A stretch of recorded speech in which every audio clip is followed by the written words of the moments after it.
Merhaba arkadaşlar, şimdi size aldığımız çay makinesiyle iftara çay demleyeceğiz. Şimdi buradan saatimiz kaç, bir kere onu gösterelim. saatimiz 18:37. 18:37. İftardan yarım saat burada önce. 20-15 civarı.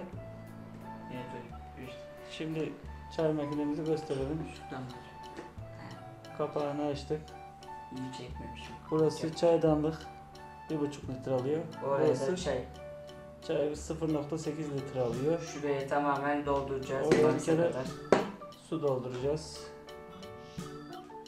Normalde soğuktu, bu da biz kullandığımız için sıcak su var.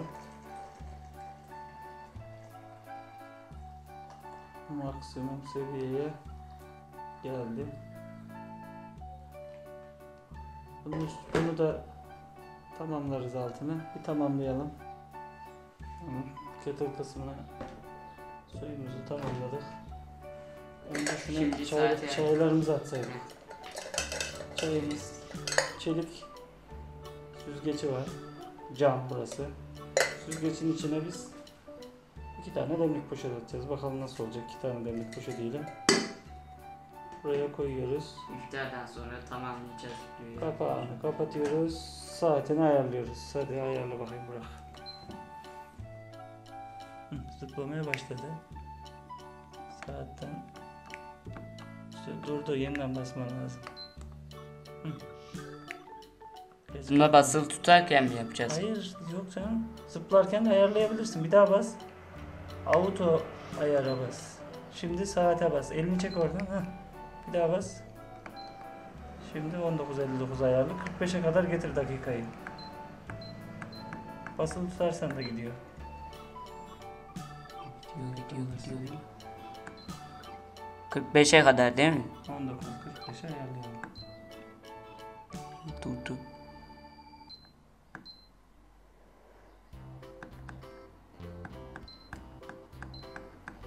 Kırk.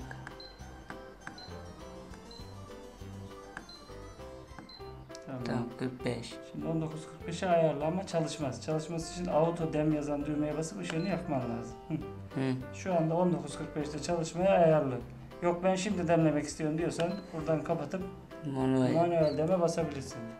Ama şimdi istemiyoruz biz. Manuel deme kapatacağız. Auto'yu açacağız. 19:45'te bu demlemeye başlayacak. Kaynadıktan sonra haznedeki suyu yavaş yavaş çaydanlığın içine alacak. Burada da 15 dakika boyunca bekleterek demleyecek. Bize hazır diye uyarı verecek. Kendi kendine yapacak o işleri. Biz bu kadar işini yapıyoruz. 19:45'i bekliyoruz. Sadece iftardan sonra içeriz. Bunun bir özelliği daha var. Eğer şu hazneye su eklemezseniz kettle olarak kullanabiliyorsunuz. Sadece su kaynatıyor. Burada su olmadığını görüyor. Sadece kettle olarak buradaki suyu kaynattıktan sonra kendi kendine kapanıyor. Suyu doldurduk değil mi? Buraya doldurduk maksimuma kadar. Bunun suyu da hazır. Şimdi kendi kendine o saati gelince hazır olacak. Biz de 8.30'da içerken 8 çeyrek neyse videomuza devam ederiz. Arkadaşlar şuradaki su bitmiş, demlenmeye başlamış, saat 56 geçiyor. Artık demleniyor arkadaşlar. Su çaydanlığa geçmiş. İçerken çekeriz. Çeker miyiz? Geçiyor. Hazır olunca şurada üst tarafta hazır diye yazacak. Şu anda işlemler devam ediyor. 12 dakikadır arkadaşlar. 12 Tamamen olmuş. bitti. 57 mi oldu? Sıcak mı? Sıcak tabii. Bakalım. Biraz daha iyice demlenip hazır diye yazdıktan sonra da Arkadaşlar bir şey söyleyeyim. tadına bakarız. Alt taraf kaynamaya devam ediyor.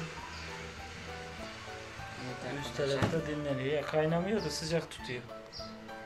İçerken de devam ederiz videomuza. Daha iftar olmadı. Evet arkadaşlar. Yemek yiyeceğiz şimdi. Yani çeyrek 12 gece falan yapacak. Benim yandı ama ya. Arkadaşlar saat 8:35, iftar borcumuzu açtık. Şimdi de çayımız olmuş, onları içeceğiz. Hadi başlayalım. Havalı olduğu için. Şöyle. Üstte hazır ready yazıyor. Artık içebiliriz. Bu şekilde 70 dakika bekliyor. 70 dakika sonra kendi kendini kapatıyor. Hadi bakalım çaylarımızı dolduralım. Nasıl olmuş? Kapağı kaldırıyoruz. Sıcak mı kapağı? Nasıl sıcak tabii. Evet.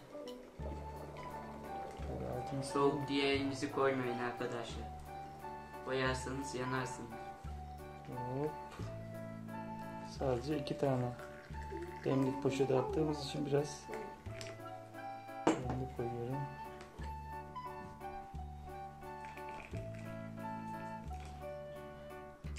Çaylarımız, tavşan kanı çaylarımız hazır. Arkadaşlar, İşte tavşanımız. Oyun Muhtarı kanalına da abone olun. Çayımızı Abone gösterelim. olmayı en çok Demlik poşetiyle olunca eğlenceli gayet oyunlara güzel. çok abone patlaması istiyorum. Çayımız hazır. Saat 9'a kadar Arkadaşlar ben de içebiliriz. Hadi görüşürüz arkadaşlar. Değişik. 2.